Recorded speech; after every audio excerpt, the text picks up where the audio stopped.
Hello, friends. I want to tell you a little bit more about some of my experience over in the great state of Kansas, in the little town of Leavenworth, about 15 years ago. And so I want to make it very clear in doing so, I'm saying uh, these stories and elements as in a matter of fact way, hopefully, maybe for an educational purpose.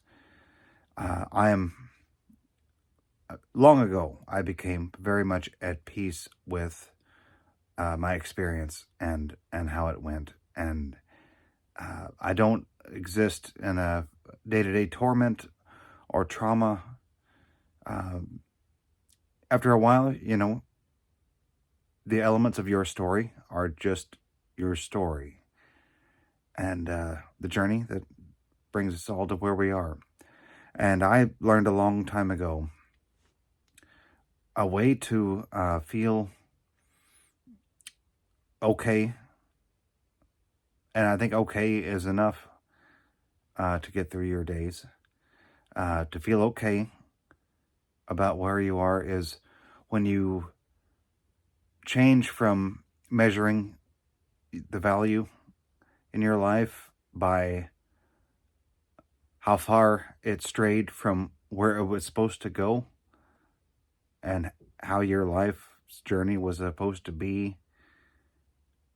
When you stop measuring it by how far it strayed from that as opposed to where it is and what is going on, then you feel a whole lot better, because this world that we're in, living with each other and doing all the things that we're doing in a whole society on this whole planet is wild, and it is full of unexpected deals. But it's worth doing. So it's good to be here with you. So I want to tell you about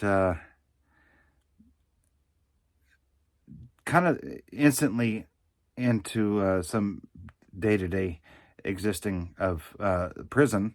So really quickly, I want to say they assign you a job. And so job could be working in the kitchen, working in maintenance and cleanup and landscaping and different things like that. And there's other jobs that were kind of contracted from other companies, where a recycling center where a great deal of prisoners tore down computers and other different devices and things to separate plastics from metals, from circuit boards to wires and things like that. And it was a kind of a separate company that contracted with the Federal Bureau of Prisons. But anyway, so first started working in the kitchen, and as a dishwasher, working a big dishwasher line. That after a meal, the trays would come through, and you'd spray them down and put them where they needed to go, and did that for a couple weeks. And the kitchen, the prisoner kitchen person who ran the numbers of things and kind of kept that going, asked me, would you work in the vegetable prep, where you cut vegetables every day for all the meals that were going to happen, and you get an extra $2 a month. So the dishwashing paid $12 a month, and the vegetable prep paid $14 a month. And I felt like I was doing this guy a favor and saying, sure, whatever. So I had to get up at 4 a.m. every morning before everybody else, go down to the kitchen and meet up with the other kitchen staff, and we'd cut vegetables. And the thing is about that position, that the person who I was working along with had a side hustle of selling vegetables. And so I was supposed to be the kind of the helper in that side hustle, and it was like not a thing I understood that I was supposed to do.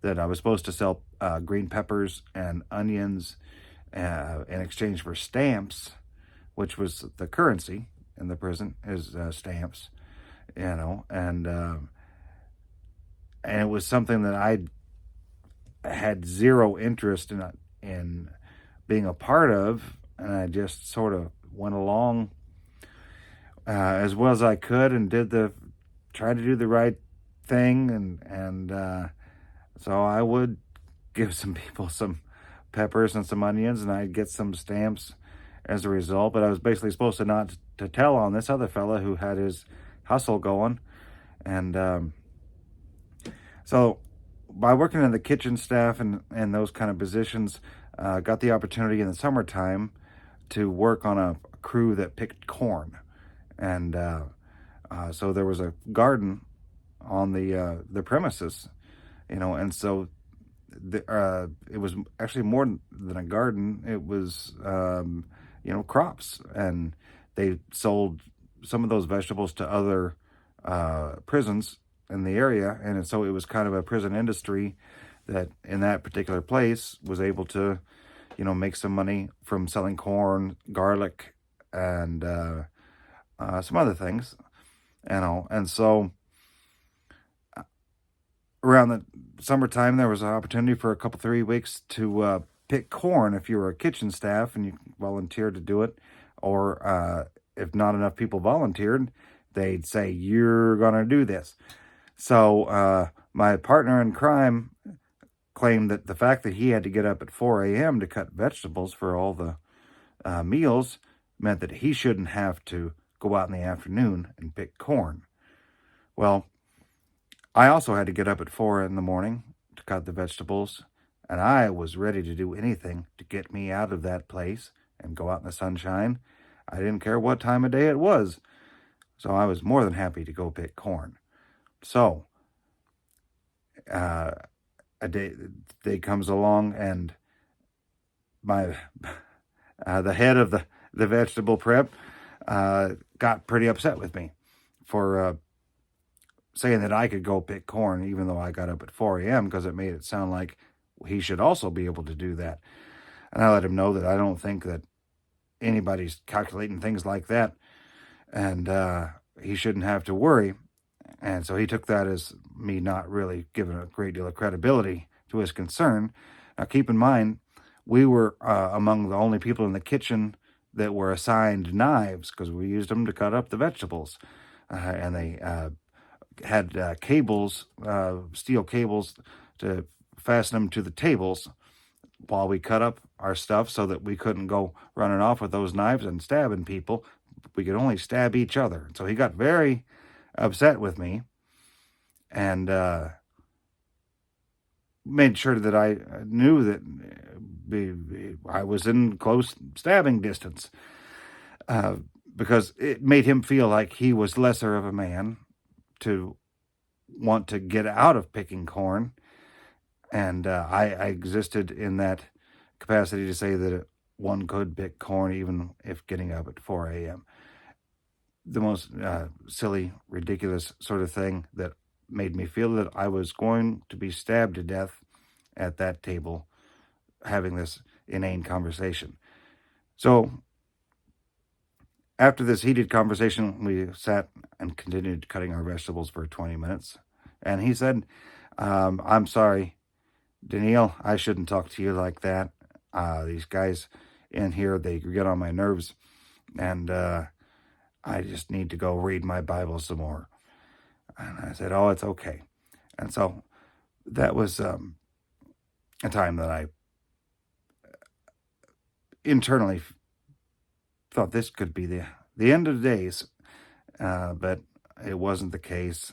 It's just the same kind of insecurity and anxiety that a great many of us have throughout our lives. And it exists in there as well. And it, just in a very different way. So I was, after that, I was very eager to switch jobs if possible. And so in my free time, I did my best to occupy myself in the library. And in the library, there were typewriters. There were electric typewriters uh, from the probably 80s, early 90s and all. But uh, they were, major models, and they carried the same kind of typewriter ribbons. And the commissary, where you could buy peanut butter, instant coffee, and ramen noodles and things, you could buy typewriter ribbons. And they sold them for a whole lot more than they probably should have. And so I bought one, and my bunkie, I was like, why are you buying those? Why are you buying those typewriter ribbons? How much you pay for that? Probably $6, $8. It's like, that's insane. At Unicor, where I work in the recycling center, we come across those typewriters all the time, and most of them still have ribbons in them. And we just throw them away, unless somebody we know needs them. And so don't ever buy another typewriter ribbon from the commissary again. And I said, okay. And so a couple, 3 days later, Bunky brought me a typewriter ribbon that, was half used. And I spent more time in the library typing. I was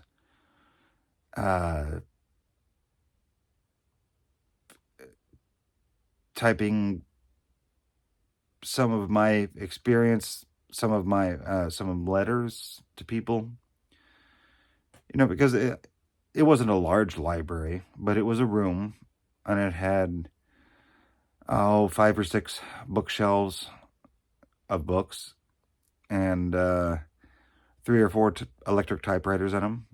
I think there was even a manual typewriter, and some of the electric typewriters had the screens on them that you could type like 1 or 2 sentences and edit it as you need it, and hit a button and it would start typing it, and then you could kind of keep going but edit as you needed within about 2 sentences or so. And some of them were just straight up manual or straight up electric typewriters that didn't have that kind of feature. But I got to where I just enjoyed typing. And I left the kitchen, and I was able to finagle my way into working in the recycling center, where all these typewriter ribbons could be had. Now, it was actually a pretty good situation, because we get to kind of leave the prison facility we were at and walk up to another place and go into a big giant factory. And we tore apart computers and tore apart other electronic devices, separating plastics from wires and circuit boards and metals and stuff like that. Pardon me. And, it was literally Monday through Friday, 8 to 5. We'd go up, and we'd come back for lunch and then go back up there, and it felt like kind of a job. And it paid $100 a month to do that. And if you had restitution to pay, they took half of it. So I got $50 a month for doing that. And it felt like normalcy, and I ran across a bunch of typewriter ribbons. And so after work and on the weekends, I'd spend most of my time in the library at the typewriters, typing my own stuff, typing short stories and kind of a novel based on the prison experience and all. And sometimes people would come in, and they'd ask me if I was a lawyer, because I was always typing. And I said, no, I'm not a lawyer. And I said, well, can you type this up for me? And it might be a legal document that they needed to have it typed up with their name inserted into the right places. And I'd say, okay, yeah, let's do it. And so I'd stop what I was doing and I'd type it up for them. And they asked me what I needed, something from the commissary or stamps, or I was like, no, just it's cool. And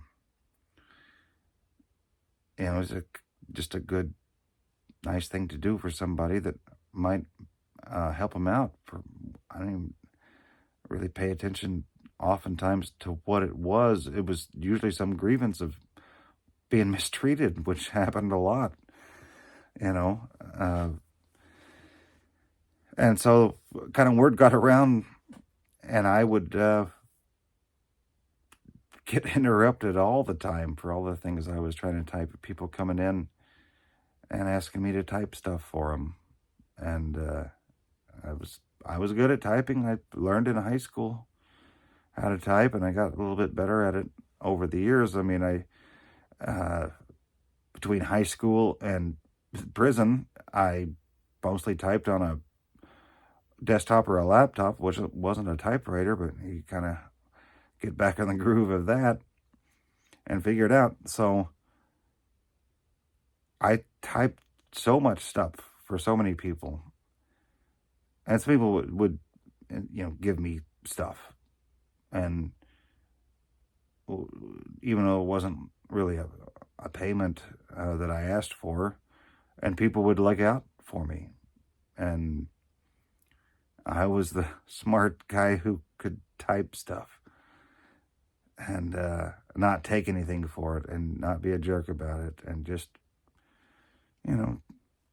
be a good neighbor, because that's what you're doing in there. You're stuck in there with a bunch of maniacs, and you're a maniac yourself, and everybody else thinks you're another maniac just in the way. And the better a neighbor and a person who's in the way of the eating food or getting to the bathroom or getting to, just move around and all, you're just stuck. The better of a person you can be, the better along you're going to get in a place like that. I just happen to be able to have a skill in typing. And right before I left, probably 1 month or so, I left, and October of 2011, there were some laws that were going into effect that had been a really disparaging kind of a thing between crack cocaine and powder cocaine.